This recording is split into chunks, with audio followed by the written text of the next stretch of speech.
오늘 아침 뉴스 연구소. 오늘 아침 뉴스의 맥을 짚어드리는 시간 뉴스연구소. 오늘도 두 분의 연구위원 함께합니다. CBS 김광일 기자, 뉴스톱 김준일 수석 에디터, 어서 오십시오. 안녕하세요. 예, 참 뉴스가 많은 한 주 될 것 같은데요. 첫 뉴스는 뭡니까? 청문회 슈퍼위크. 예, 윤석열 정부 2기 내각을 이끌 장관급 후보자들 인사청문회가 줄줄이 열리죠. 네, 총선 넉 달 전이잖아요. 청문회도 훨씬 더 치열할 것 같습니다. 일정부터 말씀드리면요. 오늘 농림부 송미령 장관 후보자 청문회가 있고요. 내일 기재부 최상목, 해수부 강도형 장관 후보자, 네. 수요일 국토부 박상우, 목요일 중기부 의영주, 보훈부 강정혜 장관 후보자 이렇게 준비가 되고 있습니다. 예. 김홍일 방통위원장 후보자 일정은 아직 안 정해졌고요. 말씀드린 그 후보자 중에 핵심은 강도형, 김홍일 두 사람이에요. 강도형 해수부 장관 후보자. 네. 어떤 이슈죠? 폭행, 음주운전 전과가 있고요. 논문 표절이랑 배우자 위장 전입 의혹까지 이렇게 종합 선물 세트로 얽혀 있습니다. 그리고 김홍일 후보자는 계속 말씀드렸듯이 윤석열 검사 특수부 직속 선배라는 점, 그리고 BBK 부산저축은행 수사 책임자였는데 이 수사 끝나고 나서 고위직으로 영전했었거든요. 네, 뭐 이런 점이 도마 위에 오를 걸로 보입니다. 산자부도 오프닝에서 말씀하셨던 것처럼 어제 교체가 됐기 때문에 후임자 청문회 일정이 조만간 잡힐 걸로 보여요. 네. 전임 박문규 장관은 수원병 출마가 유력하게 꼽힙니다. 여기가 이제 민주당 친명 핵심 김영진 의원 지역구인데 원래 김은혜 수석이 올 걸로 검토가 되다가 수성고등학교 출신 박문규 장관 보낸다는 말이 있어요. 그러니까 고향으로 간다는 거죠? 그렇습니다. 그런 차원에서 이번 인사가 이뤄진 걸로 보이고요. 네. 다만 3개월 장관, 스펙용 장관이라는 오명은 남을 수밖에 없게 됐습니다. 그리고 이번 주에는 예산안 처리도 중요한 관전 포인트죠. 네, 근데 일단은 난망해 보여요. 안 그래도 지금 국회가 얼음장인데 이번 주에 청문회가 있고 다음 주엔 또 쌍특검이 있거든요. 네. 이런 게 연계가 되기 때문에 예산안 처리도 녹록지 않은 상황이라고 할 수가 있겠고 만약에 다음 주, 그러니까 28일 본회의까지도 통과 못하게 되면 최악의 경우에 사상 첫 준예산이 편성될 우려도 있습니다. 네. 정부가 짜놓은 게 656조 원 예산인데 이 중에 대다수인 600조 원에 해당하는 항목은 이미 합의가 됐거든요. 뭐가 문제예요? 근데 56조 원 부분이 입장 차이를 못 좁히고 있는데 대표적인 쟁점이 특활비, R&D, 새만금 예산. 여기서 여야의 지금 이제 정확히 합의가 안 되고 있다고 합니다. 민주당은 그러니까 그 단독 수정안이라고 해서 작년에 처음 했던 건데 기재부가 시트 짜오는 거 말고 민주당 자체로 예산을 짜오는 거 요거를 이번에도 통과시킬 수 있다 이렇게 으름장을 놓고 있거든요. 근데 요 카드가 작년에 처음이라서 나름대로 효과를 거두긴 했었는데 이번에는 두 번째라서 효과가 좀 크지 않을 수 있고 그러다 보면 발목 잡기 프레임으로 민주당이 더 욕먹을 수가 있어요. 역풍 불 수 있다는 네, 거죠. 이런 점을 당내에서도 우려하고 있습니다. 예. 그런가 하면 국민의힘은 이제 비대위원장을 누구로 선출하느냐 이 문제를 놓고 주말에 대단했어요. 근데 한동훈 비대위원장 추대론이 아주 뭐 급격히 떠오르는 느낌입니다. 네, 뭐 거의 확정적이라고 다들 보고 있어요. 오늘 당에서 뭐 의원, 원외 당협위원장 200여 명 참석하는 연석회의가 있는데 네. 여기에서 뭐 사람들 의견을 물어본다라고는 하지만 뭐 사실상 답정너 회의로 읽혀지고 있습니다. 거의 그 정도예요? 이미 지도부가 주말에 사람들한테 전화를 돌렸대요. 그러니까 아마 여기서 추인될 가능성이 꽤나 높아 보입니다. 어허. 자, 뭐 짧게 정리했는데도 상당히 걸릴 만큼 정치권의 이슈들 많은데 김준일 에디터 예. 어떤 부분 주목하세요? 일단 예산안부터 말씀드리면 국회 선진화법이 2014년에 통과됐는데 가장 늦게 이게 예산안이 처리가 된 게 지난해예요. 지난해 12월 24일.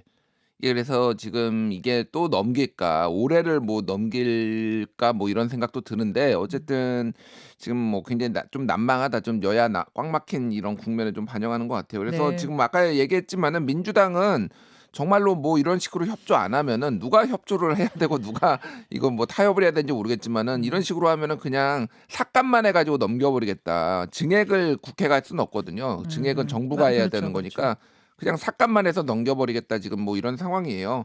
민주당이 왜 이렇게 얘기를 하냐면은 타임라인이 안 나온다라는 겁니다. 그러니까 당장 오늘부터 지금 그러니까 20일에 처리를 하겠다는 거거든요. 지금 예산안을 오늘부터 지금 줄줄이 지금 인사청문회가 있고 28일에는 쌍특검 뭐 이거 지금 처리를 하고 뭐 이런 일정상 볼 때 지금 이번 주 안에 20일까지는 처리를 해야 된다는 겁니다.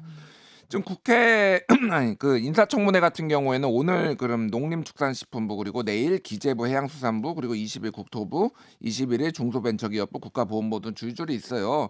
오늘 같은 경우에는 당장 송미령 후보자 이제 저기 농림축산식품부 예. 있는데 이분 같은 경우에는 전문성 얘기가 좀 나올 것 같아요. 근데 뭐 아주 크게 뭐 문제가 될 것 같지는 않고 왜냐하면은 지금까지 이분이 이제 최고 그게 이제 농촌경제연구원의 부원장인데 예, 예. 원장이 된 적은 있는데 부원장이나 전문위원이 된 적은 없거든요. 장관이. 장관에. 그러니까 이게 좀 여성 끼워 맞추기 아니냐 뭐 이런 얘기가 좀 나올 것 같습니다. 결국 이제 능력 부분이 오늘 뭐 관전 포인트가 될 것 같다는 그렇죠. 말씀이고. 그리고 강도영 해양수산부 장관은 내일 청문회가 있는데 아까 얘기했듯이 네. 2004년에 음주운전으로 벌금 150만 원 면허 취소 그리고 그보다 5년 전인 99년에 예, 폭처법 폭행으로 이제 벌금 30만 원 그리고 부인이 아내가 이제 영어 교재 판매를 하다가 그 이후에 개인과에 교습 자업 개인 과외를 하기 시작했는데 네, 네. 본인 주소지에만 할 수 있는데 본인이 영업하고 폐업한 데에서 그거를 한 거예요. 그러니까 법을 어긴 거죠. 쉽게 얘기를 하면은 뭐 이런 거에서 도덕성 논란이 있어서 좀 많이 벼르고 있고 최상목 경제수석 같은 경우에는 이제 그러니까 기재부 장관 후보자는 과거에 이제 미르재단을 건설하는 만드는데 좀 참여했다 이런 의혹들이 있는데 무엇보다도 지금 경제가 지금 가장 큰 문제인 것 같아요. 부동산 PF가 지금 연체율이 지금 급등하고 있거든요. 지금 네. 2배 이상 급등을 하고 있어서 이거를 어떻게 처리할 것이냐 이런 것들이 좀 많이 얘기가 나올 것 같습니다. 자, 그리고 한동훈 비대위원장 관련해서는 어떻게 예상하세요? 추대가 결국 될 것 같습니까? 뭐 지금 반대하는 목소리가 적지 않게 나오고 있어요. 홍준표 대구시장도 부정적, 뭐 최재형 의원도 부정적, 하태경 의원도 처음에는 긍정적이었다가 이거 위험하다, 부정적 이렇게 얘기를 하지만은 당 지도부에서 이렇게 강하게 드라이브를 걸면은 지금 뭐 국민의힘의 초선 의원들은 깃발 꽂으면 다 가거든요. 갑자기 눈치 살피고 있습니다. 지난번에는 김기현 대표 사수하자 이렇게 하다가 갑자기 쏙 얘기 들어가 버리고 당 지도부나 윤심이 어디 있는지를 지금 살핀다라는 건데 이철규 지금 전 사무총장 네. 인재영입위원장이 정권의 실세 중에 실세로 지금 보면 될 거야. 가장 윤심을 잘 반영하는 사람 이 정도 예. 보면 될 것 같은데 처음에는 임요한 위원장 얘기하다가 갑자기 한동훈 위원장으로 급선했거든 하루 만에. 지금 그렇다고 본다라면 그냥 가겠다라는 건데 이거에 대한 뭐 위험성, 리스크 이런 것들은 뭐 굉장히 많이 나올 것 같습니다. 한동훈 장관이라면 사실은 장점과 지금 비대위원장으로서의 약점이 명확한 상황. 어떤 쪽으로 국민의힘이 최종 의견을 모을지는 오늘 연석회의가 분수령이 되겠네요. 네, 그렇습니다. 예.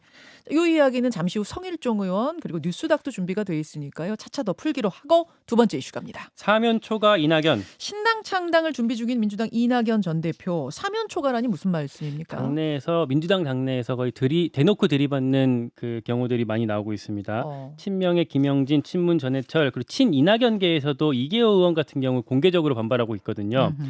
개인 차원뿐만 아니라 집단적으로도 목소리가 나오고 있는데 어떤 식으로요? 먼저 당내 최대 의원 모임인 더 좋은 미래 금요일 날 기자회견 열었습니다. 네. 참담함 금할 수 없다라고 하면서 창당하지 말라 이런 만류하는 그 입장문을 냈고요. 예. 연판장도 돌고 있어요.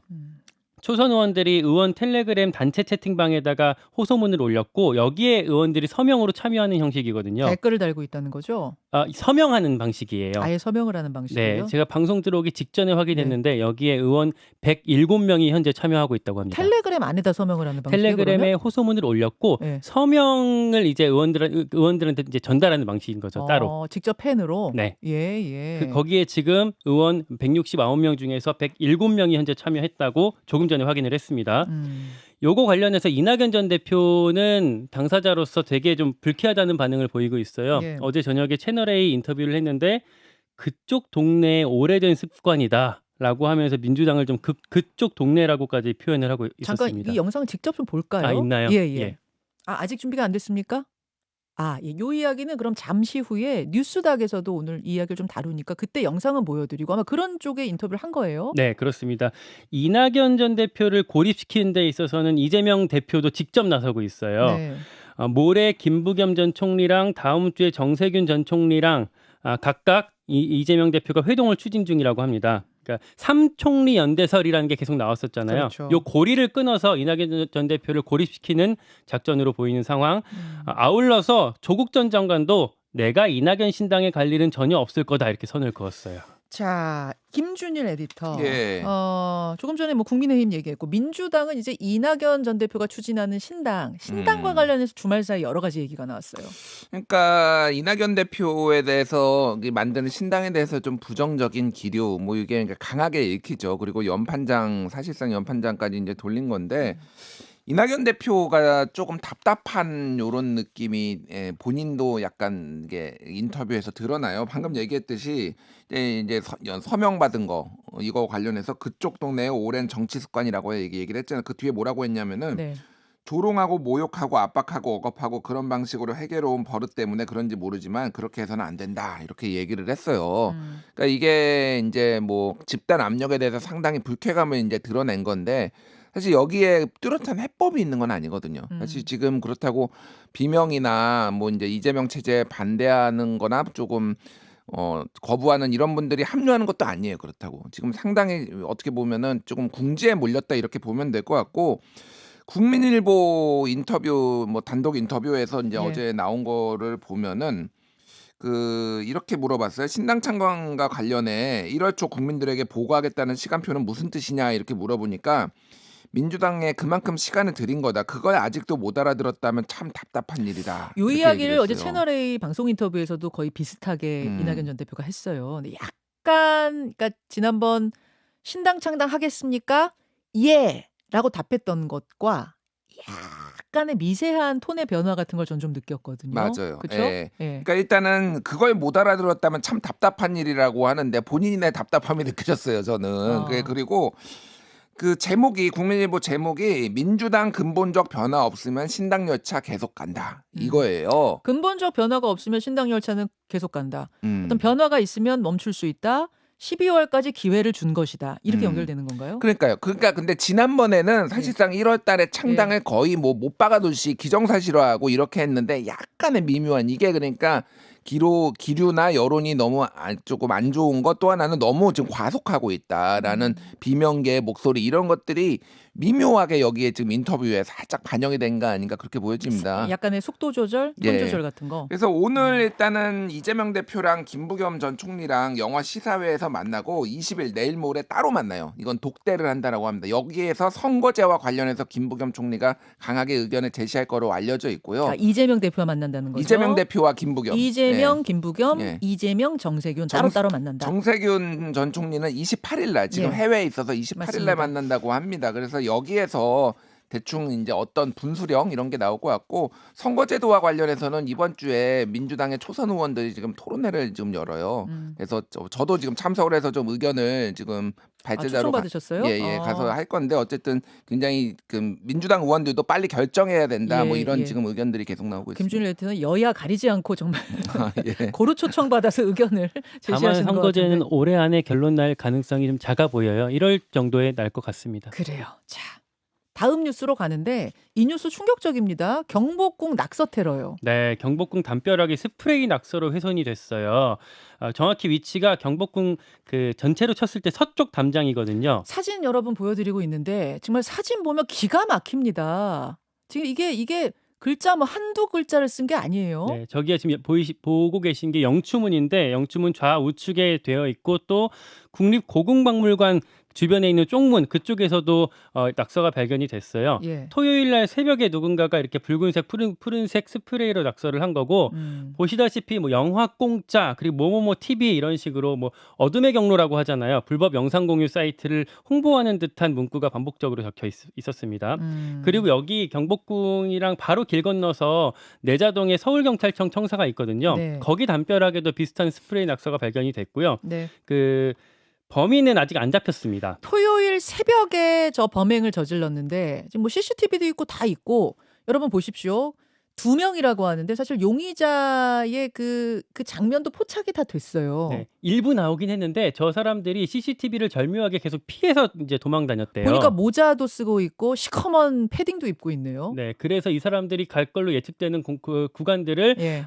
이게 그 하나씩 지금 추적 중이라고 하고요. 아직 못 잡았어요? 못 잡았습니다. 아. 그리고 세척 작업을 해야 되는데 스프레이가 이미 석재에 스며들었다고 합니다. 그래서 아하. 문화재청에서 화학 약품 처리들을 하고 있고요. 또 하나 오늘 새벽에 MBN 단독 보도가 나왔는데 네. 이 복원 중인 곳 바로 옆에서 낙서가 추가 발견됐다고 합니다. 또 했다는 있었어요? 거예요. 네, 추가로 또 했다는 거예요. 그 아니 사이에. 잠깐만요. 그러니까 못 발견했던 걸 새로 발견했다가 아니라 저 일을 저질러 놓고 세상이 난리가 났는데 또 와서 또 했다? MBN 보도에 따르면 또 추가가 됐다고 합니다. 요거는 지금 MBN 단독 보도니까 조금 더 확인을 해주시고 그렇죠. 예, 예. 이따가 저희가 놓치만 뉴스에서 관련해서 더 정확한 상황들, 추가 상황들 알려드리겠습니다. 수고하셨습니다. 고맙습니다. 감사합니다.